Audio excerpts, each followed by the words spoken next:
कारगुजार सदर बीआरएस रुकने असम्बली तारक रामाराव ने बरसुरे इख्तिदार जमात के सीएम रेवंत रेड्डी को चैलेंज किया।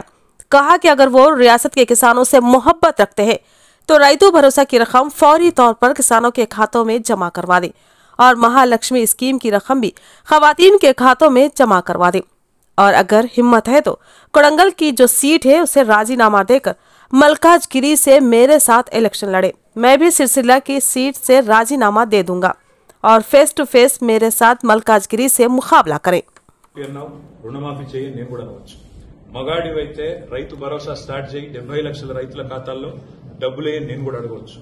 మగాడివైతే మహాలక్ష్మి స్టార్ట్ చేయి 1,67,00,000 మంది ఆడబిడ్డలు ఉన్నారు, నెలకు 2,500 ఇస్తానన్నా స్టార్ట్ చేయి నేను కూడా అడగవచ్చు. కానీ నేను ఇవన్నీ అనట్లేదు.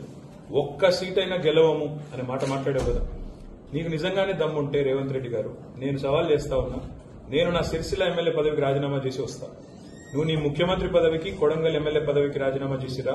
నీ సిట్టింగ్ సీటు మల్కాజ్గిరిలో ఇద్దరం కొట్లాడదాం. ఆ ఒక్క సీట్లోనే తేల్చుకుందాం. ఈ రాష్ట్రం అంతా అతలాకుతలం చేయాల్సిన అవసరం లేదు. ఆ ఒక్క సీట్లోనే నేను వస్తాను మా పార్టీ తరఫున, నీ తరఫున నువ్వురా నీ కాంగ్రెస్ పార్టీ తరఫున.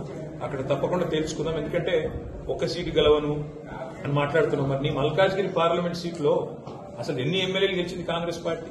గుండు సున్నా. ఎంతమంది కార్పొరేటర్లు గెలిచారు నీ మల్కాజ్గిరి పార్లమెంట్ పరిధిలో? కాబట్టి గెలుపు ఓటములు అనే వాటిని పట్టుకొని దాన్ని ఎక్కువగా ఊహించుకొని తన శక్తి సామర్థ్యాలు తాను ఎక్కువ ఊహించుకొని ఇవాళ మాట్లాడుతున్న రేవంత్ రెడ్డి గారికి నిజంగానే ధైర్యం ఉంటే, నిజంగానే దమ్ము ఉంటే, తెగువ ఉంటే నువ్వురా కొడంగల్ ఎమ్మెల్యే పదవికి రాజీనామా చేయి, ముఖ్యమంత్రి పదవికి రాజీనామా చేయి. మన మల్కాజ్గిరిలో నీ పార్టీ అభ్యర్థిగా నువ్వురా, నేను కూడా నా ఎమ్మెల్యే పదవికి రాజీనామా చేసి నేను కూడా వస్తాను. అక్కడే తెచ్చుకుంటాను.